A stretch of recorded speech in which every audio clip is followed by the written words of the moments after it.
जब लग गुरु मिले न साचा, तब लग गुरु करो 10 पांचा। क्या गुरु बदल सकते हैं?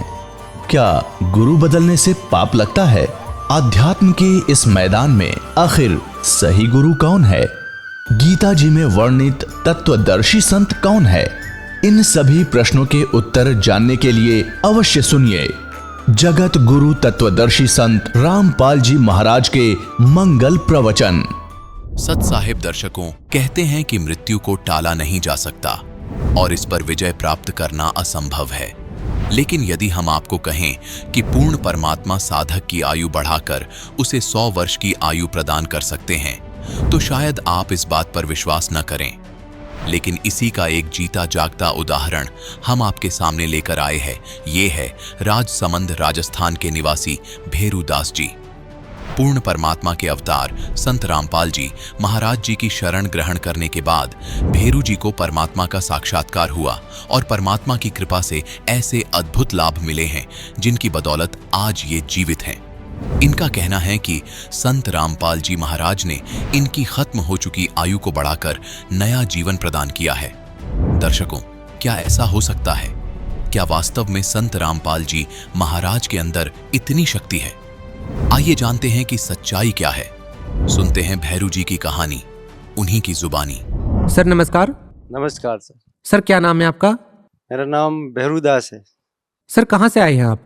मैं गांव डेलाना, तहसील आमेर, जिला राजसमंद, राजस्थान से आया। सर संत रामपाल जी महाराज से नाम दीक्षा लेने से पहले आप क्या भक्ति साधनाएं करते थे? सर यही साधना करते थे देवी देवताओं की, और ज़्यादातर शंकर भगवान की ये साधना करते थे। लेकिन ऐसा कुछ खास वो चीज़ नहीं थी जो साधना होनी चाहिए, वैसी कुछ नहीं थी।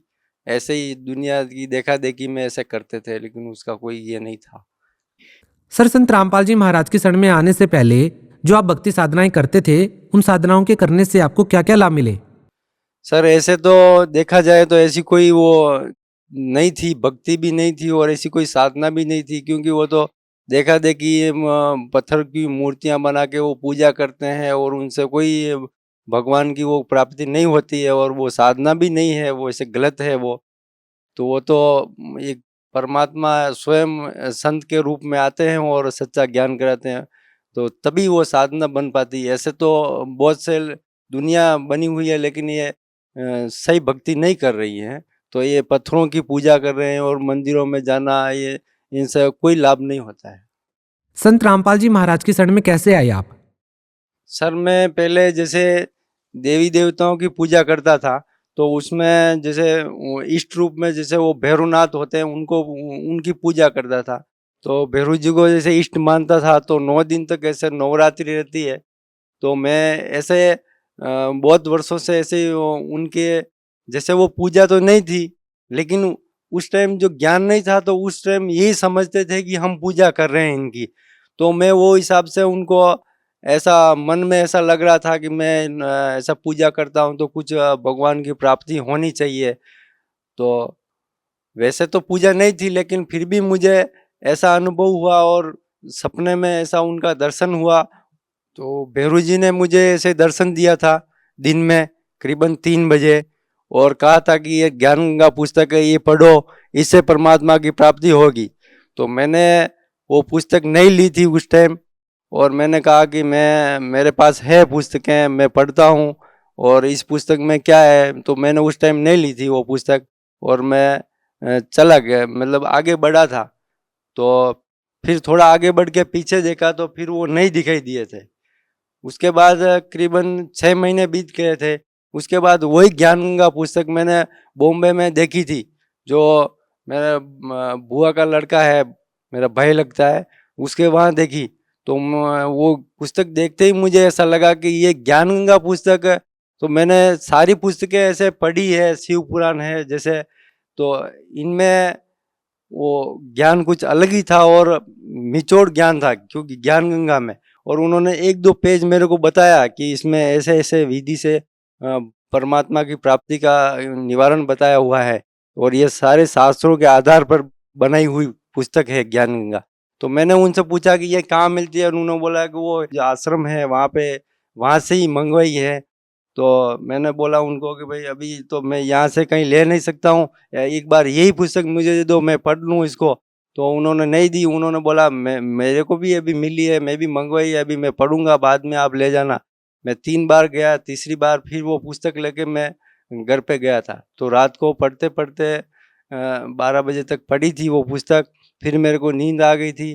फिर संत जगत गुरु रामपाल जी महाराज के जैसे दर्शन हुए थे, और दर्शन हुए थे तो मैं उनकी तरफ देख रहा था, तो उनको देखने लग गया। तो मेरे हाथ में कुछ नारियल का ऐसा वजन था। तो सर संत रामपाल जी महाराज से आप कभी मिले ही नहीं हैं, तो आप कैसे कह सकते हैं कि जो सपने में आपको दिखाई दिए वो संत रामपाल जी महाराज ही थे? सर ऐसा हुआ कि जैसे वो पुस्तक के ऊपर जैसे वो फोटो है, तो गुरु जी का जो फोटो लगा हुआ था, तो मैंने ऐसे मन में ऐसे संकल्प किया कि अगर परमात्मा वाकई आप ही हैं तो मुझे दर्शन दें। और मैं वैसे भी बहुत भटक चुका हूँ, क्योंकि परमात्मा की प्राप्ति मुझे करनी है, इसलिए मैं ये देवी देवताओं के चक्कर में बहुत पड़ चुका हूँ। तो मुझे रियल जो परमात्मा है वो दर्शन देवे। तो ऐसे में करते करते वो पुस्तक पढ़ते पढ़ते सो गया, नींद आ गई थी। सोया नहीं था, पढ़ रहा था, पढ़ते पढ़ते नींद आ गई थी। फिर मेरे को 2 घंटे के बाद जगत गुरु रामपाल जी महाराज के दर्शन हुए। तो उनको तरफ मैं देख रहा हूँ और वो भी मेरी तरफ देख रहे हैं, और बहुत टाइम तक ऐसे देखते रह गए। तो उन्होंने मेरे को पूछा कि क्या हुआ? तो मैंने कुछ बोला नहीं। तो फिर उन्होंने बोला कि ये क्या है? मेरे हाथ में कुछ नारियल का वजन था, पीछे ऐसे लटकाया हुआ था। तो उन्होंने बोला कि इसमें क्या है? मैं बोला इसमें नारियल है। तो उन्होंने बोला कहाँ है ये, कहाँ देना है? मैं बोला ये आगे थोड़ा इधर ही देना है। तो उन्होंने बोला कि फिर ठीक है, ये दे के आ जाओ। तो मैं वहाँ पे उनको देने गया, तो उनको बोला कि ये लो, ऐसा करके उनको दे के फटाक से वहाँ डाल के फिर मैं वापस आया, जो गुरुजी के पास जो खड़े थे वहाँ पे, तो वहाँ पे दिखाई नहीं दिए थे जगत गुरु रामपाल जी महाराज। तो फिर मेरे को ऐसा नींद में, ऐसा सपने में ऐसा हुआ, तो घबराहट हुई, तो मेरी नींद खुली। रात को 2:30 बज रही थी। तो मुझे फिर लगा कि शायद परमात्मा जगत गुरु रामपाल जी महाराज ही हैं, क्योंकि अभी मैंने पुस्तक पढ़ी कि 5 पेज भी नहीं पढ़े हैं और मुझे दर्शन भी हो गए हैं। तो उस बात को फिर मैंने विश्वास किया, और 1 महीने के बाद मैं घर पे आया। तो जो भैरू जी की जो पूजा करता था, फिर मैं उनके वहाँ मंदिर गया, तो उनसे ये पाती चढ़ाते हैं वो। तो उन्होंने, मैंने ऐसे मन में ऐसे किसी को बोला नहीं, और मैंने ही मन में संकल्प किया कि अगर परमात्मा वहाँ पे है तो आप मुझे ये जाने की आज्ञा दें। तो सवेरे सवेरे 5 बजे का टाइम था, रात को वहीं पे सोया था, जो मंदिर है वहाँ उनका, वहीं पे भैरू जी का मंदिर, वहीं पे सोया था। तो सवेरे उनका कुछ रात को कुछ प्रसाद वगैरह बनाया था, तो वो प्रसाद फिर सुबह वितरित करना था भक्तों को। तो फिर मैंने वो उनसे यही प्रार्थना लगाई कि अगर परमात्मा वहाँ पे है तो मुझे आगे जाने की आज्ञा देवे। तो उन्होंने फटाक से मेरे को आज्ञा दे दी कि हाँ परमात्मा वहाँ पे है, आप जाओ वहाँ पे। तो मैंने फिर किसी को पूछा नहीं, और फिर मैं जगत गुरु रामपाल जी महाराज की शरण में आ गया। फिर सर संत रामपाल जी महाराज से जुड़े कब हैं आप? मैं 2012 में जुड़ा था। सर संत रामपाल जी महाराज से जुड़ने के बाद आपको क्या क्या लाभ मिले? सर जगत गुरु रामपाल जी महाराज जी से उपदेश लेने के बाद मुझे बहुत से लाभ हुए हैं। जैसे शारीरिक लाभ भी हुए हैं। पहले बहुत कष्ट था और हर चीज़ से दुखी थे पहले, और जैसे ही परमात्मा की शरण में आए, 2 महीने के अंदर अंदर सारे सुख हो गए, जो पहले कभी नहीं हुए थे। जैसे बहुत सालों से दुखी थे, जैसे परमात्मा की शरण में आने से 2 महीने के अंदर अंदर ठीक हो गए, और सारे दुख दूर हो गए और सुख हो गया। तो परमात्मा स्वयं दुख को दूर करते हैं। तो बहुत से लाभ हुए हैं। पहले तो मेरे कर्जा था, जैसे कर्जा उतरता ही नहीं था, कभी उतरता था तो वापस चढ़ जाता था, डबल चढ़ जाता था। जिस टाइम जगत गुरु रामपाल जी महाराज की शरण में गया, उससे पहले मेरे को 50,000 का कर्जा था, और जैसे ही परमात्मा की शरण में गया और 2 महीने के अंदर अंदर वो मेरे सारे पैसे भी उतर गए। तो 1 महीने के अंदर अंदर मेरे वो 50,000 रुपये जो चुकाने थे वो भी चुका दिए, और मेरे पास 30,000 रुपया बैलेंस हो गया। तो ऐसे ऐसे परमात्मा ने बहुत से प्रमाण दिए हैं। पहले तंबाकू खाता था, कभी ऐसा छोड़ने का करता था तो कभी नहीं छोड़ पाया। तो वैसे ही जैसे ही मैंने वो ज्ञान का पुस्तक देखी और पढ़ी, उसमें सारे नियम बता रखे थे कि मांस ये नहीं खाना चाहिए, शराब नहीं पीना चाहिए, ये तंबाकू, ये सब गंदी चीजें का सेवन नहीं करना चाहिए, लेकिन नहीं छोड़ पाया। और जैसे परमात्मा को प्रार्थना लगाई और 1 हफ्ते के अंदर मेरे को इतनी नफरत हो गई वो चीज़ों से। तो वाकई पूर्ण परमात्मा जगत गुरु रामपाल जी महाराज ही हैं। एक्सीडेंट हुआ था अभी मेरा, तो उसमें भी मैं जैसे काम पर जा रहा था, एक्सीडेंट ऐसे हुआ सर कि मैं जा रहा था तो ऐसा टर्न आता है एक रोड के ऊपर, तो टर्न के अंदर ऐसे आगे से गाड़ी आई, बड़ी गाड़ी आई स्पीड में, तो वो टक्कर लगी। तो मेरे को कुछ पता नहीं था कि वो कौन क्या गाड़ी थी, सामने से क्या आया था, और मैं नीचे गिर गया था। करीबन सर फट गया मेरा और 3-4 जगह से ऐसा फट गया था।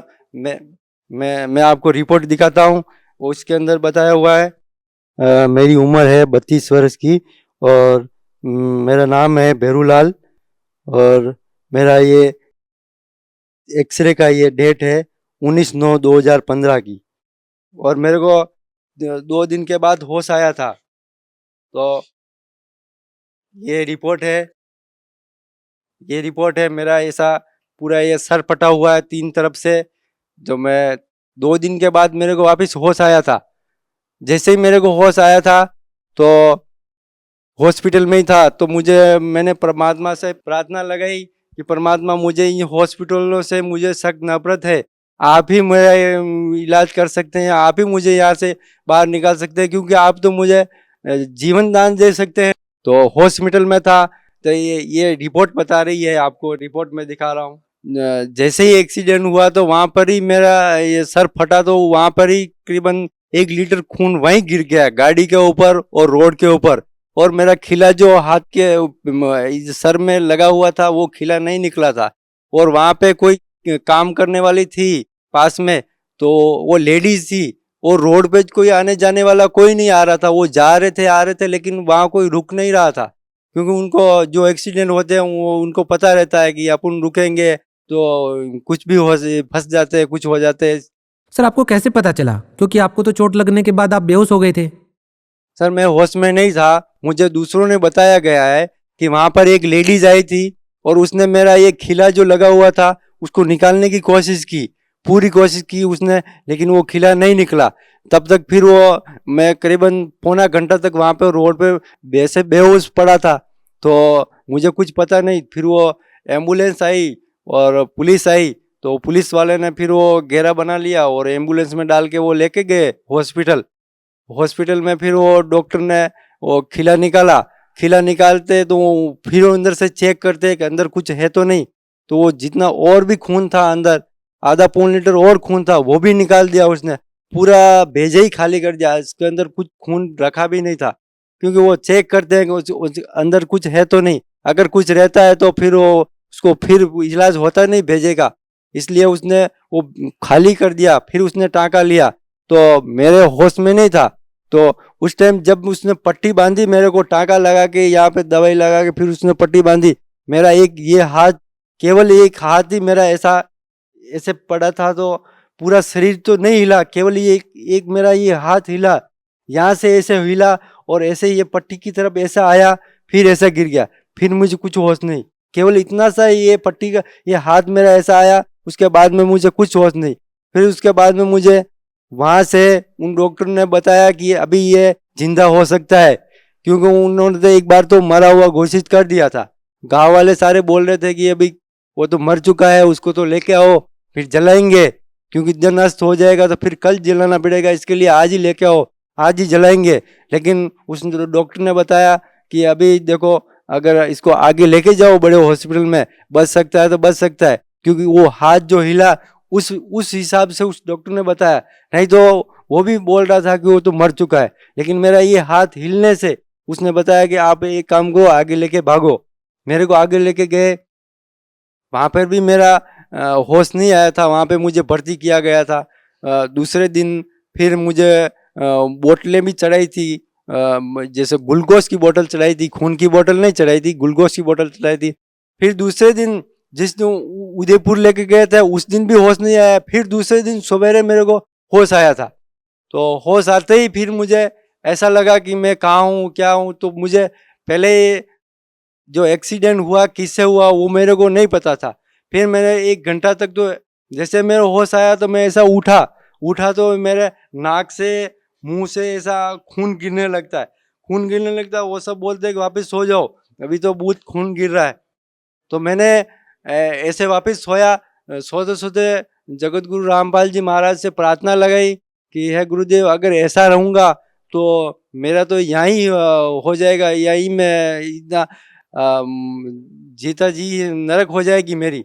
तो ऐसे प्रार्थना लगाई थी। 2 घंटे के बाद फिर मैं वापिस उठा खाट के ऊपर, तो मेरे खून गिरना बंद हो गया था।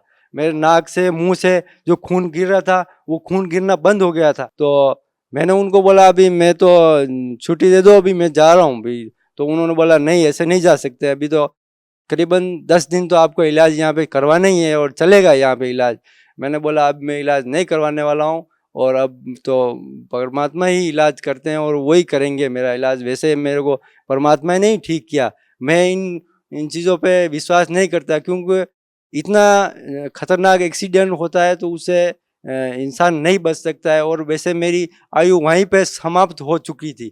तो आगे मुझे परमात्मा ही नहीं, आगे मेरी आयु बढ़ाई, और जगत गुरु रामपाल जी महाराज ही हैं पूर्ण परमात्मा जो मुझे जीवन दान दिया। सर, जो श्रद्धालु संत रामपाल जी महाराज से जुड़ना चाहते हैं वो उनसे कैसे जुड़ सकते हैं? सर वैसे तो भगत समाज को मैं यही संदेश देना चाहूँगा कि सभी जगह पे, जैसे राजस्थान में भी बहुत सी जगह पे आश्रम खुले हुए हैं, जैसे नामदान स्थल के लिए, तो सारी जगह पे खुले हुए हैं। हर एरिया में, दिल्ली जाओ, यूपी जाओ, बॉम्बे जाओ, गुजरात जाओ, कहीं पे भी जाओ, एमपी जाओ, राजस्थान जाओ, मद्रास जाओ, तो सभी जगह पे खुले हुए हैं। तो परमात्मा की प्राप्ति मंत्र जाप वो दीक्षा देते हैं, तो उनसे आप प्राप्त कर सकते हैं। और टीवी के ऊपर सत्संग आता है जगत गुरु रामपाल जी महाराज का, तो उसमें भी नीचे नंबर दिए हुए हैं, तो आप उन नंबरों के ऊपर संपर्क करके भी आप नाम उपदेश ले सकते हैं। बहुत बहुत धन्यवाद सर। नमस्कार सर। दर्शकों, अभी आपने सुने संत रामपाल जी महाराज से दीक्षा प्राप्त करके सुखी हुए भक्त के अनुभव। अब देखिए जगत गुरु तत्वदर्शी संत रामपाल जी महाराज के मंगल प्रवचन। परमात्मा साथ देता है जब ऐसे दृढ़ निश्चय से चलते हैं। अब उसने जाकर सत्संग सुना, दीक्षा ले ली, और उसका तो जीवन बदल गया।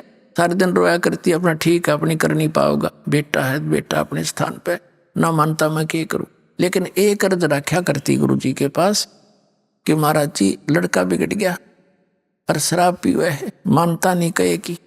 परमात्मा बोले बेटी तू हिम्मत करके लगी रहना, हिम्मत ना हारिए। आन देश में परमात्मा के पास सारे तरीके होते हैं, पर तू दृढ़ रहना। तू उसके कहने से अपनी इसमें दीक्षा में बाधा ना आने देना, सब ठीक हो जाए। अब दूसरी बार जब परमात्मा आए वहां पर कुछ दिन रुकने के लिए, उस बहन ने सभी से प्रार्थना की कि 1 दिन का भोजन मुझे दे दो सेवा का। लेकिन सब ने फिक्स कर रखे थे अपने दिन, सब मना कर गए। अगना वे मुश्किल से दाव लगे, साल भर में आम नहीं दे सकते। तब जिस बहन ने उसको प्रेरणा दी थी, उसने शाम का समय दे दिया उसको कि मेरे वाले दिन में सुबह मैं करा दूंगी भोजन, शाम ने तो करा दिया। अच्छा, अब उस बहन ने शाम ने भोजन बनाया खूब जी ला के।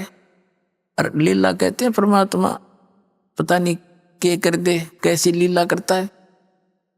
उस बहन का बुखार हो गया, जोर का जोर हो गया, और इतना हो गया कि 10 कदम नहीं जा सकती। उसने भोजन बना के तैयार कर दिया, उस समय अचानक बुखार बन गया। और वो लड़का एक निकम्मे गिरोह में फंस रहा था, चोर उचक के डाकुओं में।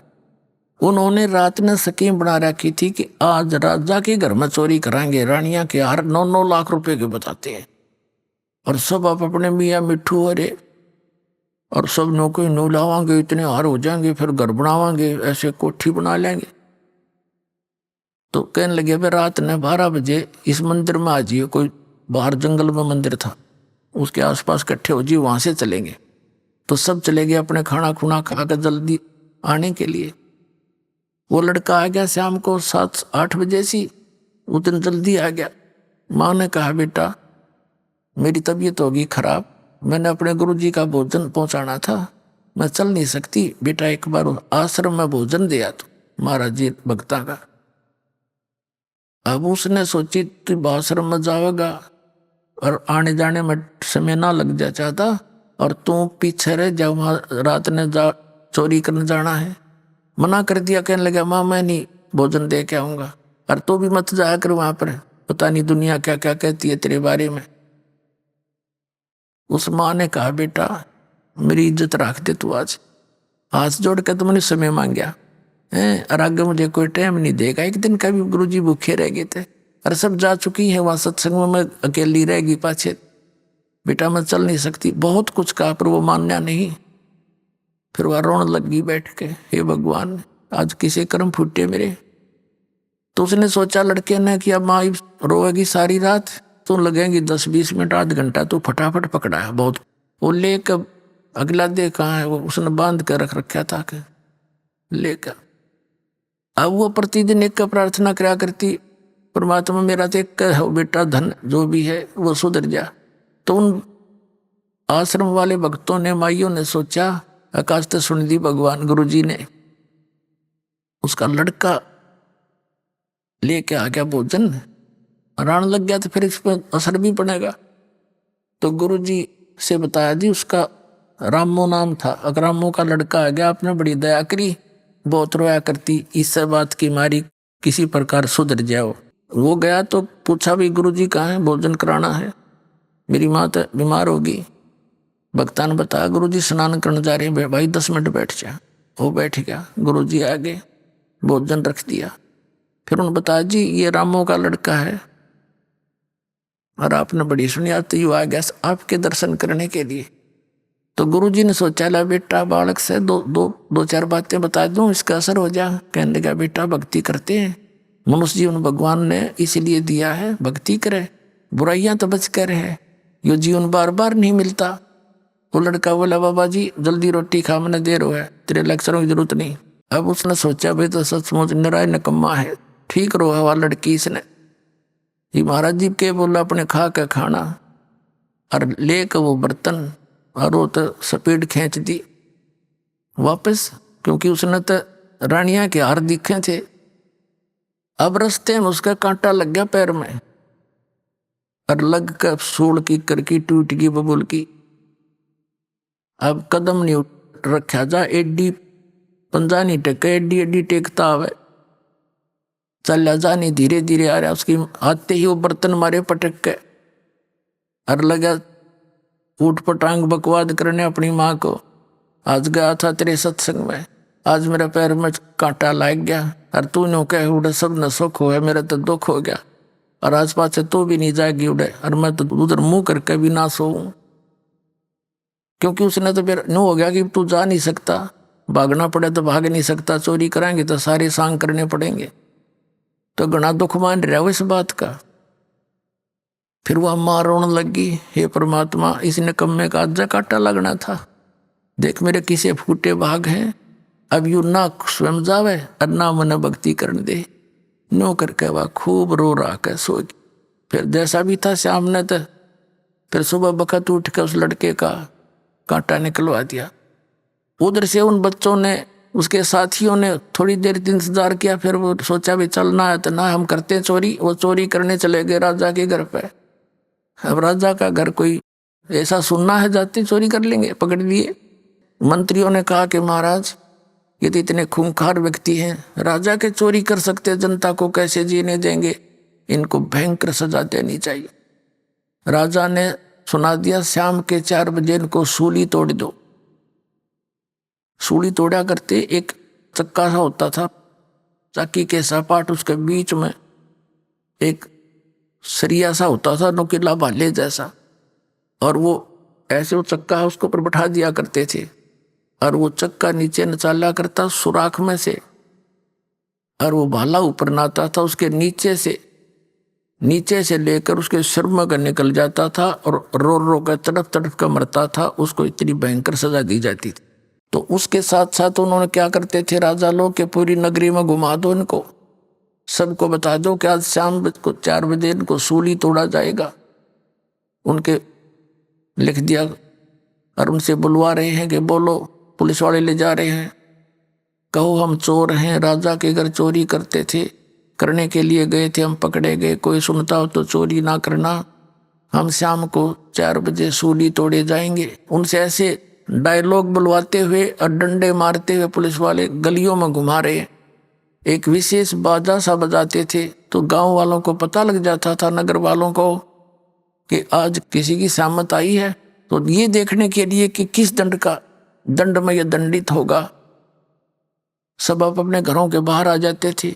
राजाओं का ये होता था उद्देश्य कि इनके डर से और भी डरेंगे, कोई चोरी चारी ना करेंगे, शांति बनी रहेगी। तो दोनों माँ बेटा भी ये देखने के लिए कि किसको क्या दंड मिल रहा है, वो अपनी गली में आकर खड़े हो गए। जब वो बच्चे आए, उनकी मिली आंख में आंख दोनों मित्रों की। उस लड़के ने सोचा तो पकड़े गए, वही हैं तेरे वाले साथी। और वो कहते आ रहे हम चोर हैं, राजा के घर चोरी करे थे, हम पकड़े गए, आज हम सूली टूटेंगे शाम को, कोई सुनता हो तो चोरी ना करियो। जब वो आगे चले गए उनके घर से, माँ अपने घर में आ गई।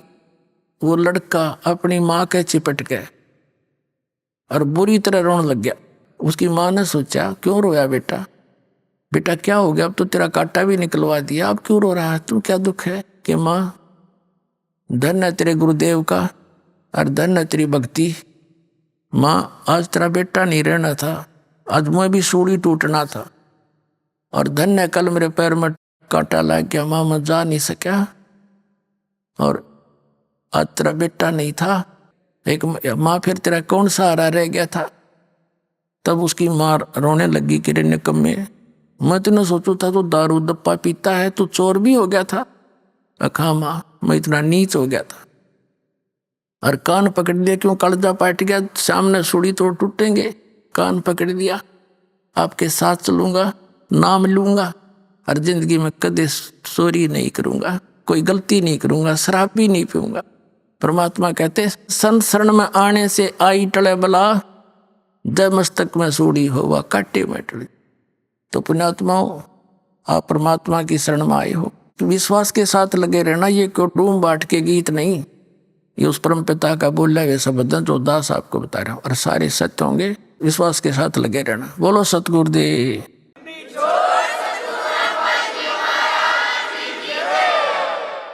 पुण्यात्माओं, आपका बहुत बड़ा सौभाग्य है, आप जी को परमात्मा का वो यथार्थ मार्ग मिल गया, जिसको खोज खोज के ये ऋषि अपना शरीर नष्ट करके चले गए, हजारों वर्षों तक कठिन साधनाएं की, क्योंकि उनके पास ये यथार्थ मार्ग नहीं था।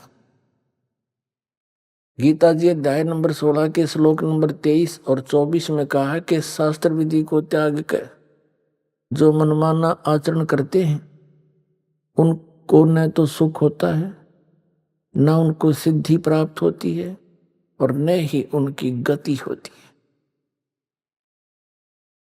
और कबीर परमात्मा भी जब यहां आए थे दाता, हमें ये ज्ञान कराने के लिए इस कलयुग में सन 1398 में अपने सतलोक से चलकर आए थे। एक शिशु रूप धार के लहर तारा नामक जलाशय में कमल के फूल के ऊपर एक नवजात शिशु का रूप धारण करके विराजमान हुए थे। वहां से नीरुनिमा नाम के एक दुल्हा दंपत्ति साथ ले गए, उनके संतान नहीं थी, और परमात्मा की वहां परवरिश होने से और फिर बड़े होकर के, प्रवेश तो एक लीला थी, तो वो सबके पालनहार हैं, क्योंकि परमात्मा 25 दिन के हो गए थे, उन्होंने कुछ अन्न पानी खाया नहीं। नीमा चिंतित होगी, और अपनात्माओं थोड़ी सी कथा सुनाता हूं परमात्मा की। जैसा कि ये नकली कबीरपंथी और जितने भी ये ऋषि में ऋषि आचार्य शंकराचार्य संत और जो वेदों और गीता को और पुराणों को और कबीर साहब की वाणी को सच मानते हैं और ये भी परमात्मा को निराकार बताते हैं कि परमात्मा निराकार है, कहीं एक स्थान पर नहीं है। और ये कबीर पंथी इतना कहते हैं कि सतलोक है, राधा स्वामी धन धन सतगुरु सच्चा सौदा सरसा जय गुरुदेव, ये भी सब परमात्मा का ऊपर चेतन प्रकाश बताते हैं, प्रकाश का समुद्र। इन्हें कख नहीं पता किसी ने भी, हुआ बाई बकरे ये। अभी तो आप जी ने देखा यथार्थ प्रमाण पवित्र कबीर सागर में इस आध्यात्मिक ज्ञान चर्चा के माध्यम से ये संत क्या बताते हैं, इनका क्या अपनी सोच है। ये कबीर साहब की वाणी नहीं समझ में आई, उसमें स्पष्ट लिखा है कि परमात्मा वहां एक गुम्मट के अंदर बहुत बड़े गुम्बद में और सिंहासन के ऊपर राजा के समान विराजमान, उसके सिर पे मुकुट है, छत्र है और वहां से सब ब्रह्मांडों का संचालन करता है। वहां सफेद पृथ्वी है, सफेद वृक्ष है, जैसे यहां हरे हैं वहां सफेद है, और दूधों की नदी, झरने बहे, जैसे यहाँ पत्थर के पहाड़ हैं वहां हीरों के पहाड़ हैं, ऐसे मोतियों के पहाड़ हैं और झरने बह रहे हैं, सुंदर सदाबहार वृक्ष है। उसमें 3 पोर्शन है। फर्स्ट पोर्शन में बाह्य भाग में ये पहाड़ हैं, बहुत बड़े सुंदर सदाबहार फलदार वृक्ष हैं और सभी मेवा उपलब्ध है सदाबहार, कभी किसी चीज का अभाव नहीं है।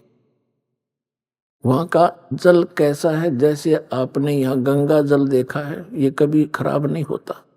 ये सतलोक से एक सैंपल भेज रखा भगवान ने कि वहां ऐसे पदार्थ है।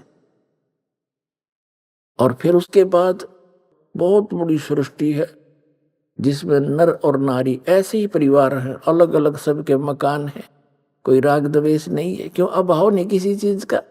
सबके आंगनों में फलदार वृक्ष, फलदार मेवा, काजू और अमृत सरोवर छोटे छोटे सबके भरे। जैसे हमारी एक वृत्ति है यहाँ मन की, जिसके पास 2 पैसे हो जाएंगे बड़ी तक कोठी बनावेगा, आगे पार्क बनावेगा, उसमें फिर झूले झाले लावेगा, फिर एक स्नान के लिए एक टैंक बनावेगा, और फिर और भी घनी जगह है उसमें साग सब्जी के लिए और पपीते सपीते कुछ फल फ्रूट भी लगावेगा। तो ये तो एक डुप्लीकेट सा काम है। वहां एज इट इज हम देख कर आए थे, जिसको आज हम यहाँ चित्रार्थ करने की कुचेष्टा कर रहे हैं, वो है ही नहीं वो वस्तु। तो वहां आपके सभी प्राणियों के, चींटी से लेकर हाथी तक जितने भी मानव हैं, आप सभी के वहां पर अलग अलग मकान खाली पड़े हैं जहां आप रहा करते थे। अब ये बात आपका समझ में ना आवे क्योंकि आपने यो ज्ञान कदे सुना ही नहीं, लेकिन ये कोई डूम बाट के गीत नहीं और कोई बकान वाली बात नहीं, क्योंकि वह कहता हम बतेरे रखे पहले अटपट करके। ये तो विद प्रूफ दास बता रहा है और परमात्मा ने आकर ये ज्ञान स्वयं यहाँ बताया है, वही आपके सामने दास उसको समझ कर समझा रहा है। तो वहां आपको वो सुख था जिसको आप यहाँ खोज रहे हो। कोई बुढ़ा होना नहीं चाहता, कोई भी वृद्ध अवस्था को पसंद नहीं करता और सारे वृद्ध होंगे, और कोई मृत्यु नहीं चाहता और सब मृत्यु को प्राप्त होंगे। तो क्यों नहीं चाहते हम? बिल्कुल नहीं चाहते, ठीक बात है। देख बालक कैसा शरीर, युवा होने के बाद कितना अच्छा शरीर, और बुढ़ा में पाचा शकल तो भी डर लग गया, दर्पण देख लेते, और फिर मरना, सारा साजबाज सारी उम्र जोड़िया और सारे बालक बच्चे हो गए, इनमें जी लाग रहा, और फिर नौका मारो इसने 1 मिनट में मृत्यु। बताइए ये कोई अच्छी बात है? तो यहाँ का तो ये परंपरा है और वहां ये है नहीं। तो इसलिए ना तो वृद्ध अवस्था चाहते ना मृत्यु चाहते, और दोनों कंपलसरी। तो ये तो सतलोक में होगा, आपको वहां चलो, अब समय आ गया वहां चलने का। कति बिल्कुल आसानी से जा सकते हो, लेकिन ये मंत्र जाप करना पड़ेगा, जीवन दास आपको बताएगा, और मर्यादा में रहना पड़ेगा। आपको यहाँ तो सुख देंगे ही देंगे, और फिर वहां देखना सतलोक में।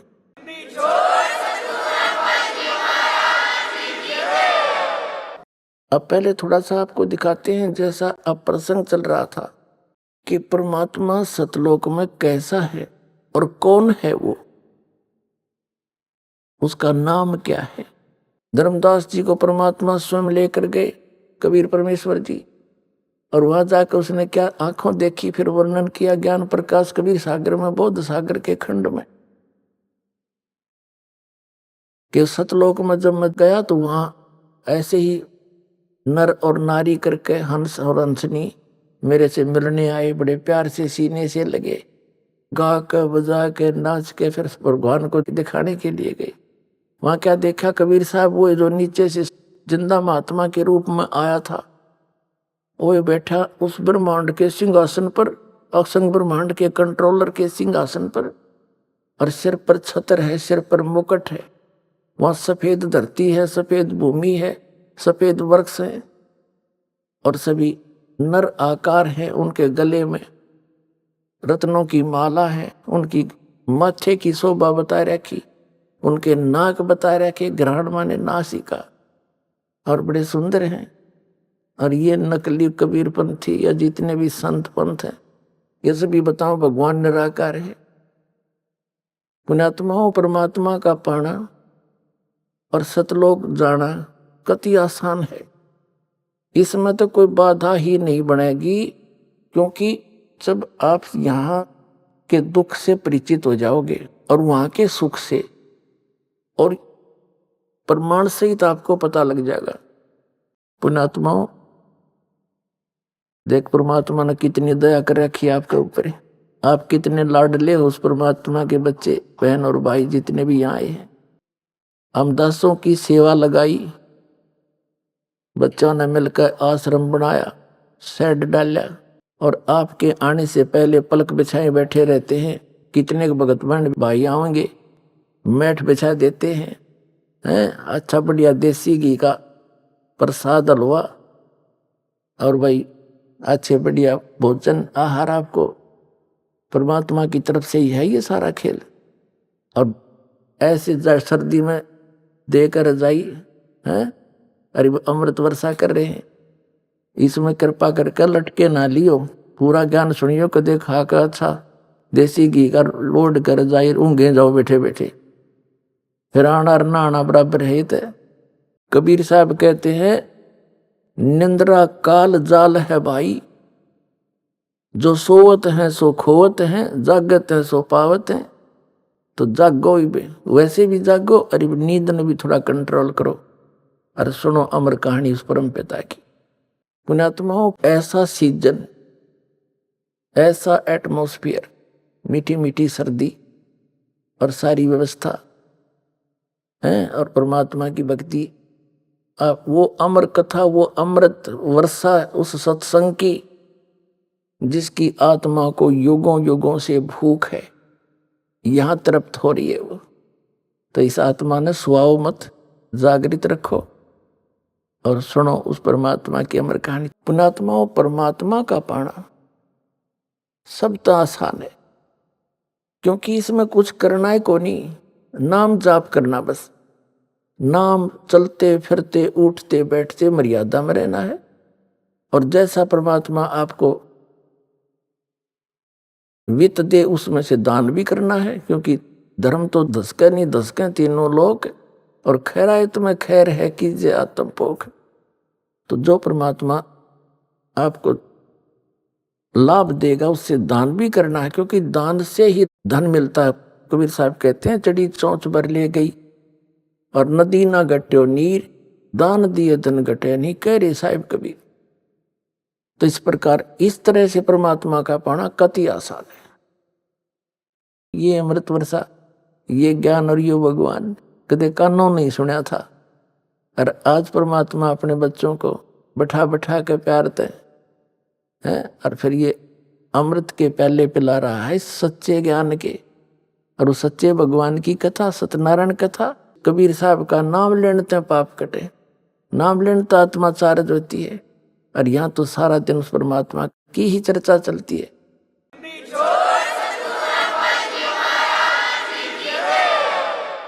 यहाँ आप जी को इसलिए बुलाया जाता है कि जैसे पुराने भक्त भी होते हैं जिन्हें 10-10, 15-15 वर्ष हो गए नाम लिए ने, कुछ 2-4 वर्ष के भी हैं और बिल्कुल नए भी आए हैं पुण्यात्मा पर भगवान के बच्चे।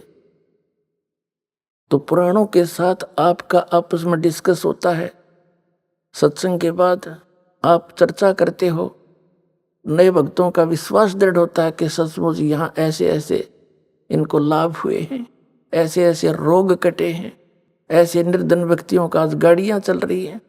तो फिर इससे और दिल डटेगा और ऊपर से ये दास ज्ञान आपको दे रहा है, इसमें स्पष्ट हो जाएगा।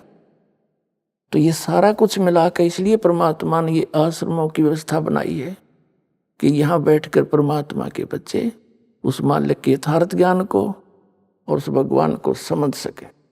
पुण्यात्माओं, परमात्मा कैसा है और कहाँ प्रमाण है? हमारे वो सदग्रंथ जिनको प्रत्येक धर्म शिरोधार्य मानता है उसमें सिद्ध करता है दास एक 20 मिनट के अंदर। सबसे पहले पवित्र बाइबल आपको दिखाते हैं। पवित्र बाइबल पवित्र ईसाई धर्म का एक आदरणीय और मान्य सदग्रंथ है। और ईसाई धर्म के व्यक्तियों से आप पूछिएगा कि परमात्मा निराकार है या साकार, तो वो कहते हैं गॉड इज फॉर्मलेस, परमात्मा निराकार है। तो उन्हें के समझा पवित्र बाइबल को खाक जाना? क्या पवित्र बाइबल झूठा है फिर? तो कहने का भाव ये है, जो वर्तमान में जितने भी हमारे गुरु धर्मगुरु जिस भी धर्म के हैं वो उन महापुरुषों की वाणी से परिचित नहीं है जो जिनके ऊपर हम आधारित हैं। और इसलिए बिजली गिरी पड़ी है, हम भिन्न भिन्न हो गए सारे, कितने कितने धर्म बना दिए, बात वहीं की वहीं खड़ी है। किसी का विकार छूट रहा ना, कोई बीड़ी पी रहा है, कोई मांस खा रहा है, कोई शराब पी रहा है, कोई चोरी मिलावट कर रहा है, कोई रिश्वत ले रहा है। ये काम करने के हैं, इस आत्मा ने मलिन करने लाग रहे, दूना पापों से सान रहे हो, इसे तो निर्मल करना था। और भगवान फिर आपको लाभ देगा, उस पर वो सुख होगा सही जो भगवान की तरफ से मिलेगा। अब दिखाते हैं आपको परमात्मा कैसा है पवित्र बाइबल में। ये देखिएगा, ये है पवित्र बाइबल।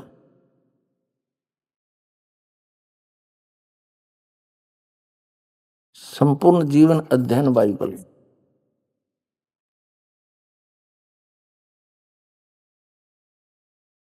और ये कहां से छपा है? ये है जर्नल एडिटर है Donald C Stamps MA MDV, ये एसोसिएट एडिटर, ये यहाँ से छपा है। Printed in India, Life Publishers International, Spring Hydefield, Missouri USA, printed in India. ये वहां से छपा, बना वहां से छपा यहाँ पर। ये सारा इनका पूरा दे रखे यहाँ पर। इससे आपको पढ़ के सुना होगा दास कि परमात्मा कैसा है। ये है पुराना नियम,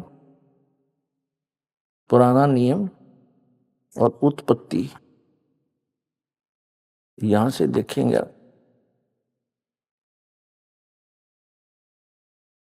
ये देखिएगा, यह उत्पत्ति यानी जेनेसिस, उत्पत्ति 1 अध्याय है कोई 1, आरंभ यहां से होता है। आदि में परमेश्वर ने आकाश और पृथ्वी की सृष्टि की। पृथ्वी बेडौल और सुनसान पड़ी थी और गहरे जल के ऊपर अंधियारा था तथा परमेश्वर का आत्मा जल के ऊपर मंडराता था। ये फिर परमात्मा ने उजियाला किया, परमेश्वर ने कहा उजियाला हो जा, उजियाला हो गया। परमेश्वर ने उजाले को देखा, अच्छा लग गया। तो इस प्रकार ये पहला दिन हो गया। ठीक है, हम अपने मतलब का पढ़ाएंगे।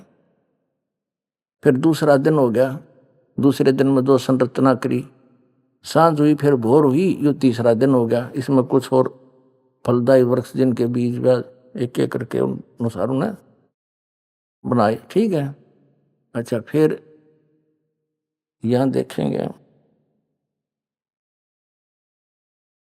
ये फिर और कुछ ज्योतियां आकाश मांतर पृथ्वी पर प्रकाश देने वाली भी ठहरे, और वैसा ही हो गया। ऐसे ऐसे किया, ज्योतियां बनाई तो सांझ हुई, फिर भोर हुआ। इस प्रकार चौथा दिन हो गया। अब हम यहाँ आ जाएंगे 5वां दिन। ये प्रश्न नंबर ये 4 पर पढ़ा हमने उत्पत्ति ग्रंथ के,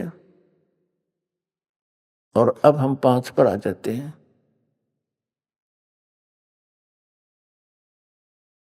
यहाँ फिर और कुछ बनाया सृष्टि, उन सब जीवित प्राणियों की भी सृष्टि की जो चलते फिरते हैं, इन पर जल बहुत ही भर गया है। एक एक जाति के उड़ने वाले पक्षियों की भी सृष्टि की। परमेश्वर ने देखा, अच्छा लगा। तथा सांझ हुई, फिर भोर हुआ। इस प्रकार ये 5वां दिन हो गया। ठीक है।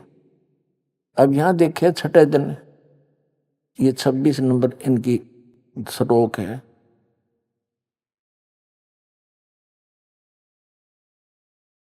फिर परमेश्वर ने कहा, हम मनुष्य को अपने स्वरूप के अनुसार अपनी समानता में बनाए। हाय हाय। हाँ, फिर परमेश्वर ने कहा कि हम मनुष्य को अपने रूप के अनुसार, स्वरूप के अनुसार अपनी समानता में बनाए, और वे समुद्र की मछलियों और आकाश के पक्षियों और घरेलू पशुओं और सारी पृथ्वी पर और सब रेंगने वाले जंतुओं पर जो पृथ्वी पर रेंगते हैं अधिकार रखे। ठीक है, उनसे समझदार हो, ऐसा बनाऊंगा। मनुष्य ने अपने जैसा बनाऊंगा। तब परमेश्वर ने मनुष्य को अपने स्वरूप के अनुसार उत्पन्न किया, यानी अपने जैसी शकल का, अपने जैसा शरीर, अपने जैसी सूरत बनाई। तब परमेश्वर ने मनुष्य को अपने स्वरूप के अनुसार उत्पन्न किया।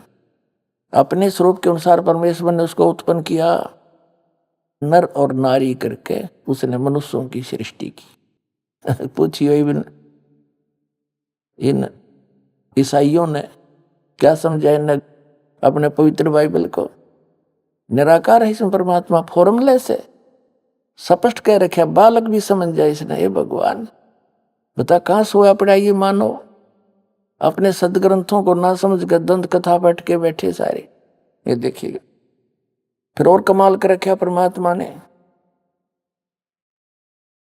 कि परमेश्वर ने उनको आशीष दी और उनसे कहा, फूलो और फलो, पृथ्वी पर भर जाओ और उसको अपने वश में कर लो, और समुद्र की मछलियों तथा आकाश के पक्षियों और पृथ्वी पर रेंगने वाले सब जंतुओं पर अधिकार रखो। मनुष्य को कहा, ये खाने के लिए नहीं कहा, आगे देखो। फिर परमेश्वर ने मनुष्यों से कहा, उनसे कहा, मनुष्यों की चल रही है कहानी सुनो, जितने बीज वाले छोटे छोटे पेड़ सारी पृथ्वी के ऊपर हैं, और जितने वृक्षों में बीज वाले फल होते हैं, वे सब मैंने तुमको दिए हैं, वे तुम्हारे भोजन के लिए। अपने आत्माओं, ये ईसाई खाओ मांस सारा दिन, इसमें है कि तो मांस खाने का परमात्मा का आदेश। परमात्मा ने फाइनल कर दिया, परमेश्वर ने, जिसने सारी सृष्टि रची। देखो, परमेश्वर ने उनसे कहा, सुनो, जितने बीज वाले छोटे छोटे पेड़ और सारी पृथ्वी के ऊपर जितने वृक्षों में बीज वाले फल होते हैं, वे सब मैंने तुमको दिए हैं, वे तुम्हारे भोजन के लिए। हो गया स्पष्ट? छोटे छोटे बीज वाले गेहूं, चने, बाजरा, ज्वार, हैं, ये सारे काजू, किस्मत, सेब, संतरे, ये फल और मेवा, कहते ओनली ये है तेरा खाना।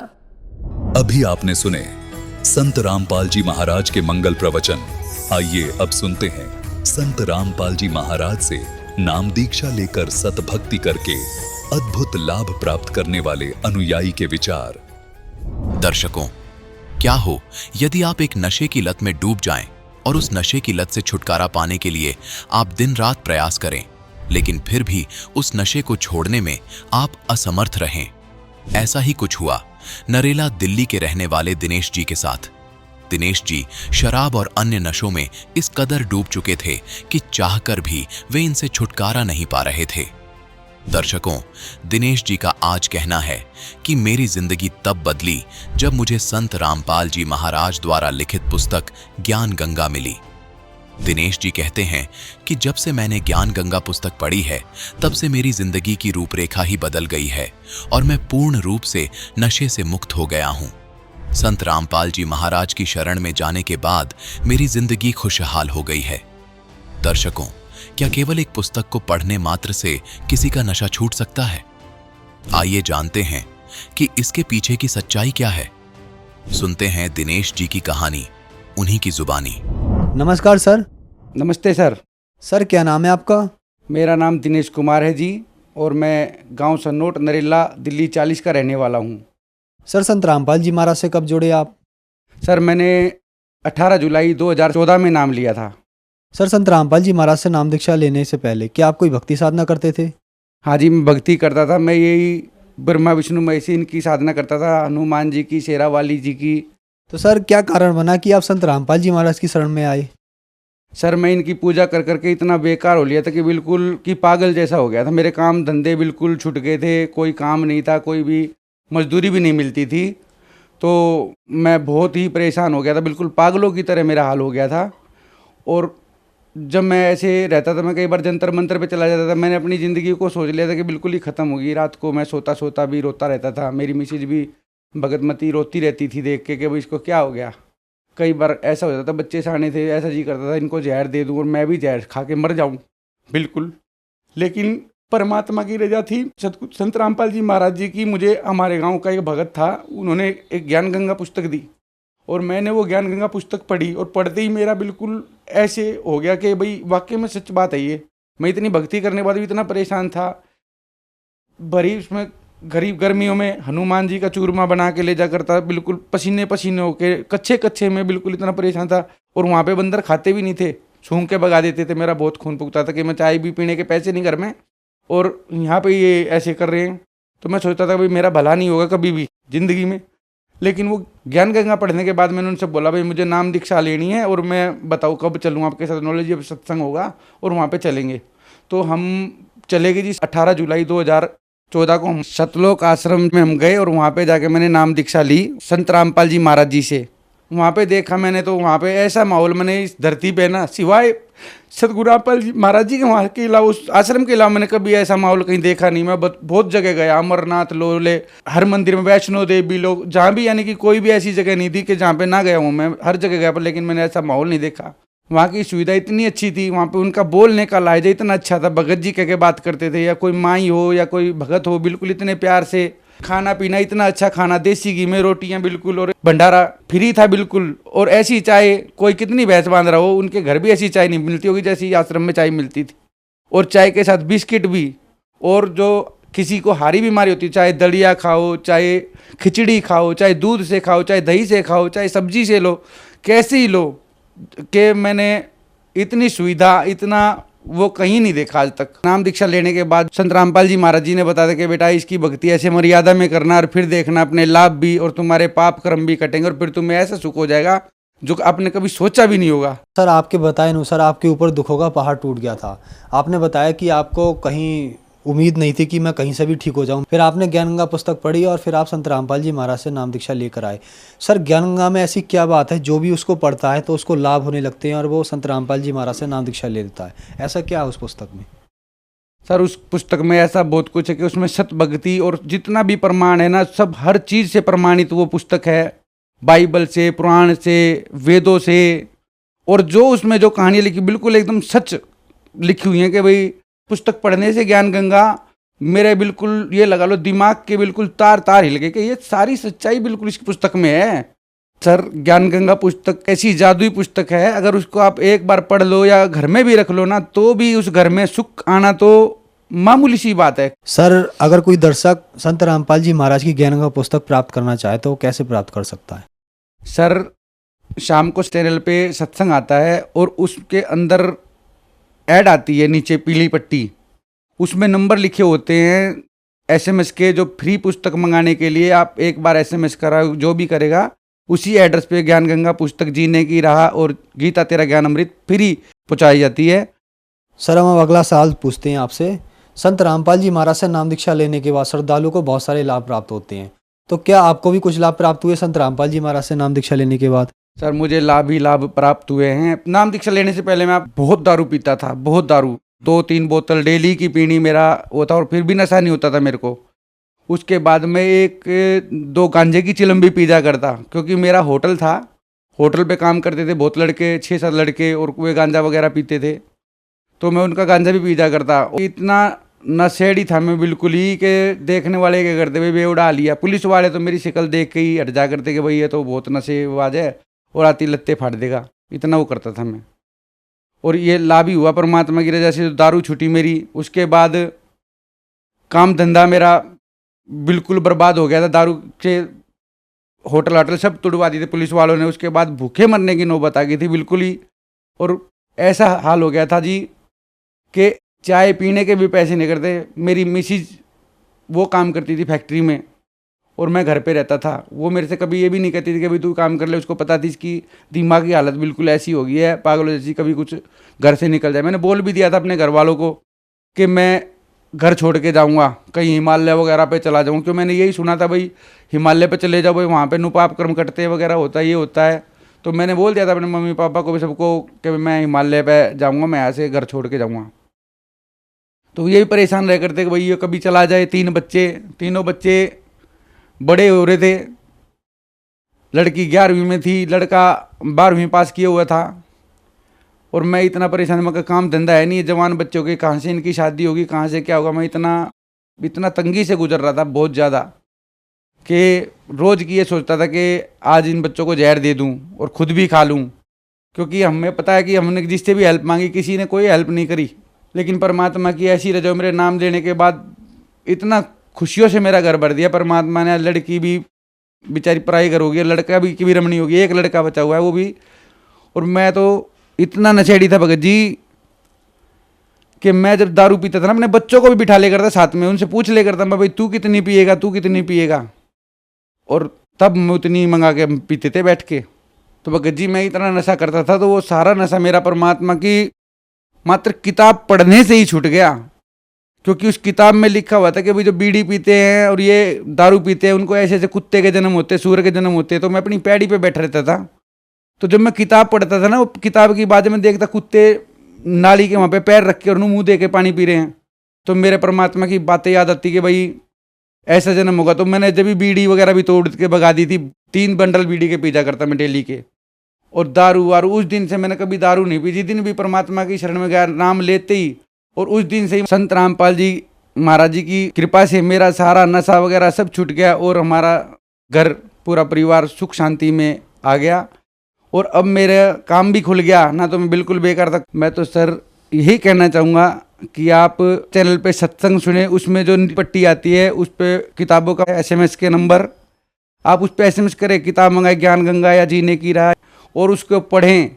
संत रामपाल जी महाराज जी से नाम दीक्षा लेने के बाद सभी नशे, कोई भी ऐसा काम नहीं होगा जो कि हम गैर कानूनी हो, सारे काम छूट जाएंगे। नशे भी, दारूबाज के, कोई वैसे भी, और काम धंधा भी मिल जाएगा। परमात्मा की जैसे 2 रोटी का बढ़िया वो हो जाता है, और सत भक्ति मिलती है। चैनल पे उनके ऊपर सत्संग सुने, उसमें जो नीचे जो पट्टी आती है उसमें नंबर आते हैं, टेलीफोन नंबर।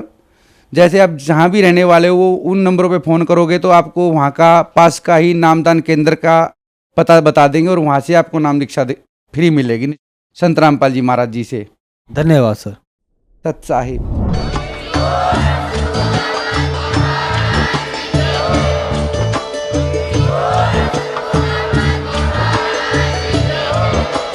आप सुन रहे थे जगत गुरु तत्वदर्शी संत रामपाल जी महाराज जी के मंगल प्रवचन। अधिक जानकारी के लिए विजिट कीजिए हमारी वेबसाइट www.jagatgururampalji.org। संत रामपाल जी महाराज जी के शुभ आशीर्वाद से पूरे विश्व भर में 500 से भी ज्यादा नाम दीक्षा केंद्र हैं, जिन पर संत रामपाल जी महाराज जी द्वारा ऑनलाइन निशुल्क नाम दीक्षा दी जा रही है। अपने नजदीकी नाम दीक्षा केंद्र का पता करने के लिए संपर्क करें 91 888 291 4911।